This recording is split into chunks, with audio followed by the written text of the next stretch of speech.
को पढ़ाया जाता है, लेकिन क्लियरिटी वहाँ पे नहीं दी जाती कि प्रीपोजिशन का मतलब क्या होता है। प्रीपोजिशन टू साइलेबल से मिलकर एक कंपाउंड वर्ड है, जहाँ पे प्री प्लस पोजिशन, यहाँ पे टू वर्ड कंज्यूम किए गए हैं। टू वर्ड को कंपाउंड करने के बाद यहाँ पे मतलब एक वर्ड बनाया गया है। उस वर्ड को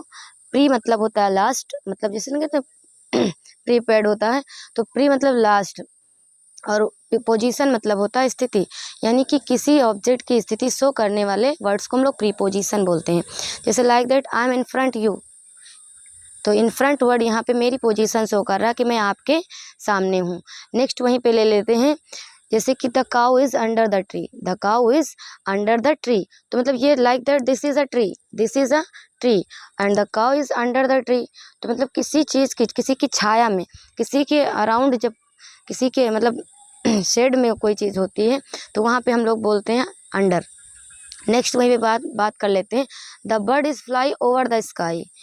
तो मतलब बर्ड क्या किसी चीज़ के टच में नहीं है, केवल क्या करे बीच में उड़ रही है, तो वहाँ पे हम लोग ओवर का यूज़ करते हैं। ऑन और ओवर में ज़्यादा कन्फ्यूज़न रहती है, तो वहाँ पे हम समझ लेते हैं। जैसे हमने कहा the bird is fly over the tree, the bird is fly over the tree, just imagine this is a tree but this is my hand,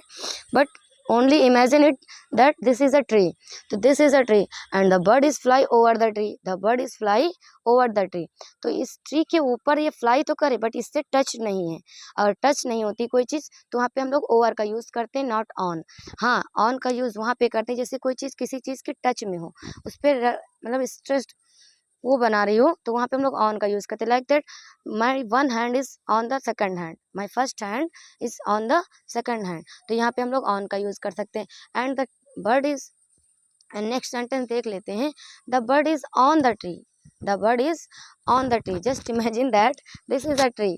and the bird is on the, just imagine that this is a tree and the bird is over the sorry on the tree, तो इस tree पे क्या कर रहे हैं, on the tree, मतलब इस tree से टच्ड है, तो इस ट्री से टच्ड है इसलिए यहाँ पे हम लोग on का यूज़ कर सकते हैं। और जैसे I am in front the tree, मैं पेड़ के सामने हूँ, I am in front the tree, like that this is a tree and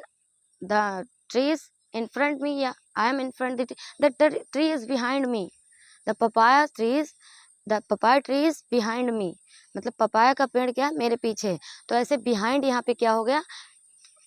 मतलब पपाया की स्थिति शो कर रहा है, पोजीशन शो कर रहा है। तो ऐसे ही वर्ड्स का यूज़ हम लोग किसी ऑब्जेक्ट का पोजीशन बताने के लिए करते हैं, तो ऐसे ही प्रीपोजिशन का यूज़ किया जाता है। और गाइस ऐसी ही वीडियोस के लिए मिलते रहिए MTS ड्रीम से, और आई होप दैट कि आपको मेरी वीडियो